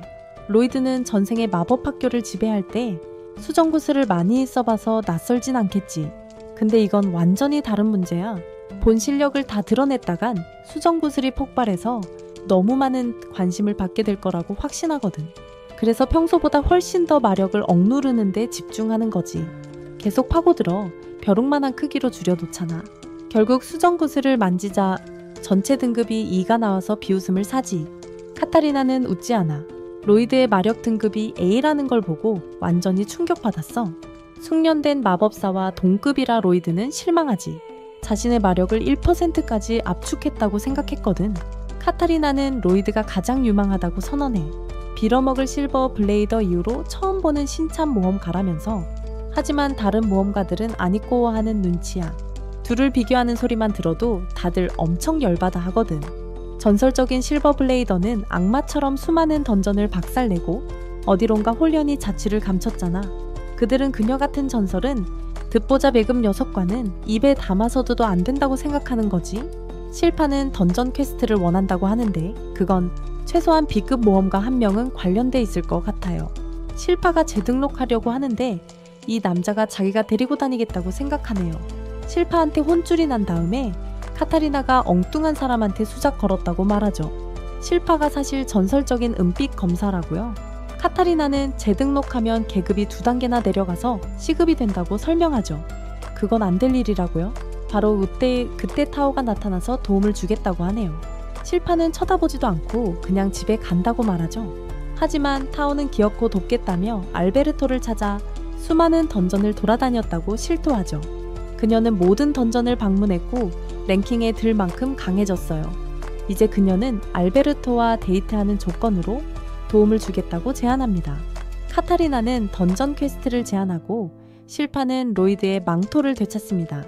로이드는 실파의 전설적인 과거에 정신이 나갈 지경입니다. 그녀는 어렸을 때 일어난 일이라고 설명합니다. 그녀의 가장 생생한 기억은 빼앗으려다 실패한 암살자 길드라는 무시무시한 적들을 물리치고 이 3명은 던전을 탐험하다가 이에 우연히 상자를 발견하게 돼. 대장간으로 돌아와서 엘버트는 다이앤을 만나러 가. 다이앤은 로이드가 필요한 재료를 가져오는데 며칠 더 걸릴 거라고 말해. 하지만 엘버트는 시간이 너무 오래 걸리는 걸 걱정하고 있어. 그때 다이앤은 전쟁이 다가오고 있다는 걸 깨닫게 돼. 그래서 엘버트에게 조금만 더 기다리라고 말해. 로이드가 돌아오면 마법 무기를 대량 생산해서 전투에 사용할 수 있을 겁니다. 알베르트는 싸움 걱정은 말라고 합니다. 다시 형제처럼 지내라고 모두 모은 거니까요. 언젠가 그 무기들이 왕국을 지켜주길 바란다고. 그러니 계속 노력하라고 격려합니다. 그때 다이앤이 곧 와야 한다고 말합니다. 로이드가 몬스터 코어를 가지고 돌아왔거든요. 검을 만드는 동안 다이앤은 로이드가 엄청난 아이라는 걸 깨닫기 시작해요. 엘버트는 이미 알고 있어요. 이 아이가 못하는 건 없다고 믿으니까요. 그리고 다이앤이 그들이 만든 마법검을 시험해 볼 때 더욱 증명되죠. 그 검은 마법의 힘으로 엉망진창을 만들어요. 로이드는 검에 너무 심하게 힘을 넣은 것 같다는 걸 깨닫고 앞으로는 좀 자제해야겠다고 생각하죠. 형제들이 만든 검은 딜로드라는 이름으로 불리게 돼요. 그날 밤 로이드는 마침내 필요한 휴식을 취합니다. 알베르트가 엄청 바쁜 걸 알고 혹시 무슨 큰일이 있나 싶어 묻지. 바로 그때 로이드가 정원에서 뭔가 이상한 걸 감지해. 마치 공간에 구멍이 뚫린 것 같은 기분이지. 평소에 예리한 시로조차도 그걸 눈치채지 못하고 있고 로이드는 도대체 뭘까 생각하는데 수상한 인물이 밖에 숨어 있는 게 보이지. 로이드가 그 사람을 발견하자마자 곧장 정원으로 날아가 몰래 숨어든 침입자를 맞이해 자기가 들킨 걸 알고 재빨리 도망치려 하지만 로이드가 이미 장벽을 쳐놨으니 이제 그녀가 그의 소나기에서 벗어날 길은 없지. 그는 침입자와 잠깐 이야기를 나누고 싶어해. 엄밀히 말하면 그녀는 무단 침입이니까. 그런데 암살자가 변장을 풀고 자기를 드러내는데 패션 감각이 심각하게 의심스러운 소녀였어. 그녀는 미리 사과해. 자기도 이러고 싶진 않았거든. 애한테 특별한 기술을 쓰다니. 상황이 상황인지라 어쩔 수 없었겠죠. 로이드의 머리가 멍해지고 빌어먹을 이유도 없이 꽃향기가 나는 거야. 자기가 독에 중독됐다는 걸 깨닫지. 바로 정화 마법을 쓰려고 하지만 그 여자애가 자기 독은 아무것도 정화할 수 없다고 말해. 그러더니 로이드가 독 때문에 완전히 쓰러지는데 독에 중독돼서 곧 죽을 지경인데도 말이야. 로이드는 여전히 침착하게 어떻게 해야 할지. 정화 마법으로는 보통 어떤 독이든 중화할 수 있어. 근데 지금 안 통한다는 건 이 독이 뭔 듯도 보도 못한 끔찍한 독이란 거고 그 말은 그 여자애가 마력으로 독의 성질을 바꾸고 있다는 뜻이기도 해. 사람은 제각기 다른 종류의 마력을 타고나는데 그 중에서도 유독 위험한 속성을 지닌 자들을 재앙이라고 부르지. 그 여자애는 태어날 때부터 독에 오염된 재앙이라는 로이드의 추측을 확신하게 되고 가는 곳마다 독을 퍼뜨리고 다닌다는 것도 알게 돼. 사람들이 걔를 동나방 린이라고 부르는 이유지. 린은 결계로 걸어가 독으로 약화시키고 결국 부수고 지나갑니다. 로이드는 그녀가 자신이 만든 결계를 뚫은 것에 감명받습니다. 린은 가기 전에 로이드에게 독을 아주 조금만 썼으니 죽지는 않을 거라고 말합니다. 하지만 한 3일 정도는 엄청 고생할 거라고 하죠. 하지만 그녀는 상관없으니 떠납니다. 그녀가 떠나자 로이드는 혼잣말을 시작합니다. 그녀의 은신술이 얼마나 대단한지 감탄했지. 하지만 그림은 감탄할 때가 아니라고 생각해. 로이드가 여전히 중독됐으니까. 하지만 로이드는 걱정할 필요 없다고 말해. 자신이 회복 마법으로 적극적으로 회복 중이거든. 독을 완전히 정화할 만큼 강하지는 않지만 서서히 독을 제거하고 있대. 그래서 몸에 아무런 영향도 안 느껴지는 거야. 상황이 그렇고 로이드가 계속 움직일 수 있었다면 왜 그랬냐고 그림이 물어봐. 린이 죽어라 도망칠 때 쫓아가지 않은 건 로이드 생각엔 그냥 내버려뒀다가 은신처로 가는 길을 따라가는 게 더 똑똑하다고 여겼기 때문이야. 로이드는 암살자 길드에 대해 실팩에 들었고 실파는 그 길드에 엄청난 현상금이 걸린 6명의 멤버가 있다고 언급했어. 그리고 로이드가 가장 신나는 건 그들 모두 혈통에 특별한 능력이 있다는 사실이지. 그들이 뭘 할 수 있는지 어서 보고 싶어 죽겠대. 그는 만화를 사용해서 렌을 추적하고 그녀가 현재 도시를 질주하고 있다는 것을 알아. 하지만 그림은 로이드가 기본적으로 보이지 않는 그녀를 어떻게 찾을 수 있는지 궁금해합니다. 로이드는 렌이 자신의 존재 흔적을 지우려고 공간에 구멍을 내서 숨는 것 같다고 설명합니다. 하지만 일단 그걸 깨닫고 나면 아무것도 감지할 수 없는 지점을 찾아야 합니다. 로이드는 그림을 데리고 렌을 쫓아갑니다. 한편 암살자 길드에서는 렌이 다른 멤버들에게 성에서 무슨 일이 있었는지 알려줍니다. 한편 암살자 길드에서는 렌이 다른 멤버들에게 성에서 무슨 일이 있었는지 알려줍니다. 하지만 한 남자는 왜 그런지 이해하지 못합니다. 그녀는 그에게 붙잡히자 죽이려 들지 않았어. 렌은 아무 이유 없이 아이를 죽이고 싶어 하지 않았고 게다가 성에서 주문 걸린 검이 대량 생산된다는 정보를 전부 알아내는데 성공했거든. 그들은 전쟁의 징조가 보일 수도 있다는 걸 알았지. 그 남자가 렌의 말을 끊고 더 이상 그들의 리더 제이드인 척하지 말라고 해. 그는 이제 없으니까. 렌은 그걸 인정하려 하지 않아. 왜냐하면 그녀는 제이드가 언젠가 돌아올 거라고 믿고 있거든. 하지만 다른 단원이 끼어들어 그들의 말싸움을 방해하며 쓸데없는 소리 집어치우라고 더 큰 문제가 생겼다고 말한다. 누군가 그들을 지켜보고 있다는 것. 로이드는 발각된 걸 알고 마법을 풀고 천천히 땅으로 내려온다. 자객들은 칠왕자가 자신들을 염탐하고 있었다는 사실에 경악한다. 칠왕자가 일부러 무능하게 행동한다는 소문이 돌고 있는데 하지만 속으로는 엄청난 힘과 야망을 숨기고 있죠. 하지만 은신처를 봐버렸으니 이제 그를 그냥 보내줄 수는 없어요. 자신을 공격할 계획을 듣자 로이드는 방어막을 풀죠. 이 상황에선 최악의 수로 보이지만요. 하지만 로이드에겐 기상천외한 이유가 있었어요. 자신들에게 가진 모든 걸 던지라고 하고 그걸 정면으로 받아내서 그들의 고유한 만화 특성을 모두 경험하려는 거죠. 로이드는 타오의 싸움 스타일을 따라해서 자신만의 방어 기술을 연마하려 해요. 완전 대놓고 자기한테 덤벼보라고 크루 전체를 도발해. 초록머리 녀석이 먼저 나서서 로이드 앞을 가로막고 발차기를 날리려는데 로이드가 막아서 무산돼. 그러자 녀석은 다시 휙 빠지더니 미친 듯이 물구나무를 서고 발차기를 날려. 하지만 로이드는 눈 하나 깜짝 안 해. 타오의 철벽 방어 기술로 다시 막아내거든. 로이드는 젠장, 저 녀석 엄청 폼 잡네라고 생각하고 그러자 그 녀석이 자신을 바빌론이라고 소개하네. 비틀린 존재라고. 마법 쓰면서도 쟤만큼 허세 부리는 놈은 없을 거야. 로이드는 흥미를 느끼지만 실수로 빈틈을 보이고 크로우에게 공격당해. 저주받은 크로우가 가라앉으라고 하자 로이드는 엄청난 힘이 자기를 땅으로 끌어내리는 걸 느껴. 한편 그 덩치 큰 갈릴러가 덤비지만 로이드는 당하고만 있진 않지. 신체 강화 마법을 써서 짓누르는 압력을 이겨내고 그 와중에 갈릴러의 공격을 아주 멋지게 피하네. 근데 녀석이 어깨로 착지하면 갈릴러가 몸에 끈적한 걸 만들어내는 특별한 능력이 있어서 찰싹 달라붙어 버려. 로이드는 그 끈적거리는 상황에서 벗어나려고 발버둥 치다가 에라 모르겠다 하고 자유를 위해 옷을 벗어 던지기로 해.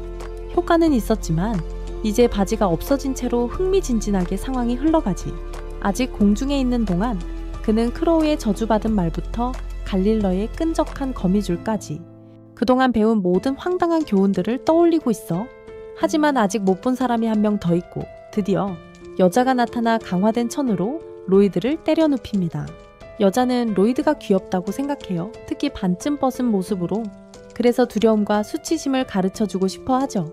여자는 두려움에 집중해서 자기 다리를 칼로 찌릅니다. 그러자 로이드도 똑같은 상처를 느껴요. 여자 이름은 탈리아, 고통받는 자, 즉 자신이 받는 모든 고통을 상대도 느끼게 한다는 거죠. 다리가 꿰뚫려린 채로도 로이드는 더 행복해졌어요. 이 격렬한 전투에서 배우는 게 너무 많으니까 탈리아가 다시 검을 휘둘러 공격하려 하지만 로이드는 챔피언처럼 펄쩍 뛰어 피하죠. 그래서 그녀는 동료들과 합류하고 그들은 다시 그를 공격할 태세를 갖춥니다. 탈리아는 로이드에게 두려움을 느끼는지 묻지만 지금 로이드의 마음속에는 두려움 따윈 없어요. 그는 완전히 신이 났거든요. 그는 다리에 찔린 상처를 치유하고 탈리아는 그가 그렇게 빨리 치유 마법을 쓸 수 있다는 것에 엄청나게 놀랍니다. 로이드는 일어나 손에 든 천의 강도를 높이기 시작합니다. 두 개의 검으로 변하고 무기를 든 채 실파의 전투 방식을 흉내내기 시작해. 갈릴레이는 로이드의 자세가 몇 년 전 자기를 망친 모험가와 너무 비슷해서 당황하기 시작해. 로이드가 돌진하자 모두가 전에 느껴본 적 없는 공포를 느껴. 그래서 튀어오르려고 하지. 바빌론이 도망치려 할 때 로이드가 어떻게 무술과 검술을 모두 배웠는지 궁금해하지만 로이드가 그의 뒤에 나타나 다시 쓰러뜨려. 바빌론이 공격을 어떻게 막아내는지 보고 싶어서 지붕에서 뛰어내려 녀석을 땅바닥에 내리꽂는데 바빌론은 충돌 순간 몸의 힘을 빼서 몸을 고무처럼 만드는 것 같아. 크로우와 갈릴레이 둘 다 동시에 로이드를 공격하려 해.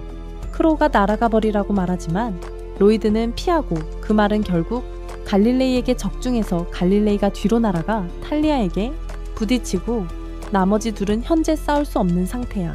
로이드는 이제 크로우가 공격받는 걸 어떻게 막는지 보고 싶어서 몸을 돌려 공격하려 해. 로이드는 이제 크로우가 공격받는 걸 어떻게 막는지 보고 싶어서 몸을 돌려 공격하려 해. 크로우는 막으려 했지만 마지막 순간에 말이 끊겨버려요. 크로우가 말을 끝맺지 못했지만 그래도 어찌됐든 로이드의 속도를 늦추는 데는 성공했죠. 로이드는 자기 주술이 발동하는 데 필요한 조건이 뭔지 궁금해지기 시작해요. 친구가 엄청나게 당하는 걸 보고 갈릴레이는 화가 나서 로이드에게 달려들려 하지만 그의 거미줄이 탈리아의 옷에 붙어버려서 옷이 찢어지는 사고가 발생하고 탈리아는 엉덩이가 다 드러난 채 서 있게 되죠. 로이드는 신경도 안 쓰고 바로 공격을 퍼붓습니다. 탈리아는 막기 위해 검을 뽑아야만 하죠. 그녀는 로이드에게 그녀에게 가하는 모든 피해는 그 자신에게도 돌아갈 거라고 경고하죠. 그녀는 지금 공격하는 건 어리석은 짓이라고 말하며 제발 잠깐이라도 쉴 틈이 생겨서 옷이라도 입을 수 있기를 바라지만 그녀의 경고는 미친 변태 녀석이 그녀를 더 때리고 싶게 만들 뿐이죠. 그가 그녀를 벽으로 날려버리자 그녀의 등이 너무 심하게 휘어서 척추가 완전히 부러졌을 거예요. 같은 일이 로이드에게도 일어나지만 그는 심각한 내장 손상을 입었음에도 불구하고 여전히 즐거워하죠. 로이드가 방심한 틈에 갈릴레이는 끈적한 거미줄로 그의 팔을 붙잡지만 로이드는 벗어날 방법이 없죠. 하지만 불행히도 갈릴레이는 로이드가 팔 보호구를 벗을 수 있다는 걸 잊었고 자유로워지자마자 로이드는 탈의 기술 중 하나를 사용하여 갈릴레이를 날려버립니다. 이제 렌은 로이드를 완전히 두려워하지만 아직 그와 싸우지 않은 유일한 사람이죠. 그래서 로이드는 다음에 그녀를 공격하겠다고 말합니다.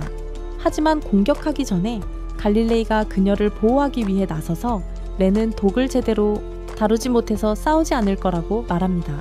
로이드가 생각해보니 쟤네들 중 누구도 제대로 힘을 제어하지 못하잖아. 그래서 재앙이라고 부르는 거고 그것 때문에 범죄자의 길을 택한 거고 그러니까 제어가 부족한 거니까 로이드가 해결책을 생각해낸 거지. 보스처럼 갈릴레이의 공격을 피하고 뒤통수에 뭔가를 쏘지. 렌이 급히 달려와서 구하려고 하지만 갈릴레이는 괜찮다고 말리네. 그냥 괜찮은 정도가 아니라 만화를 제어할 수 있어서 이전보다 훨씬 더 좋아졌대. 로이드는 갈릴레이의 폭주하는 만화를 조절하기 위해 등에 마법을 새겨줘요. 그렇게 하면 힘을 더 잘 다룰 수 있을 거고 로이드는 다른 사람들한테도 똑같이 해주겠다고 흔쾌히 제안하죠.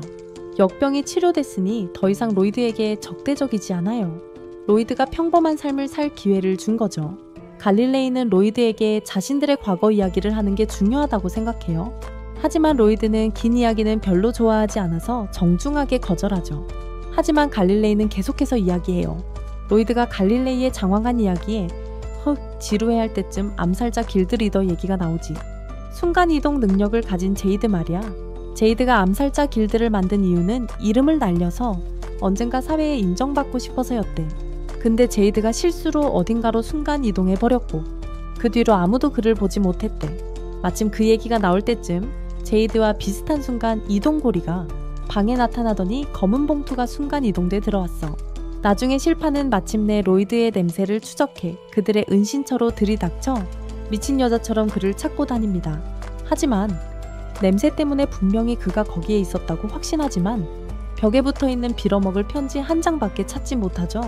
그녀는 그걸 엘버트에게 가져가고 그는 거의 정신이 나가기 직전입니다. 편지에는 로이드가 살룸과 전쟁을 위협하는 곳인 로다우스트를 방문하기 위해 암살자 길드와 여행을 떠난다고 쓰여 있었죠. 엘버트는 로이드가 납치되어 로다마우스트와의 전쟁에 강제로 끌려갔을지도 모른다고 생각합니다. 하지만 다시 생각해보니 로이드가 자기 의지에 반해서 잡혀갔을 거라고 믿기 어렵네. 그래서 평화적인 해결책을 찾기로 결정하는 거지. 그런데 실파가 은신처에서 발견한 걸 보여주는데 로이드의 옷 전체가 이상한 하얀 액체로 뒤덮여 있는 거야. 그래서 엘버트랑 실파가 싸울 준비를 마치는 바람에 평화는 물 건너가지. 한편 로이드와 암살자 길드 멤버들은 엄청난 속도로 나라를 횡단하며 로드하우스트 왕국으로 순간 이동되고 있어. 시청해주셔서 감사합니다. 다음 편을 놓치지 않으려면 구독하세요.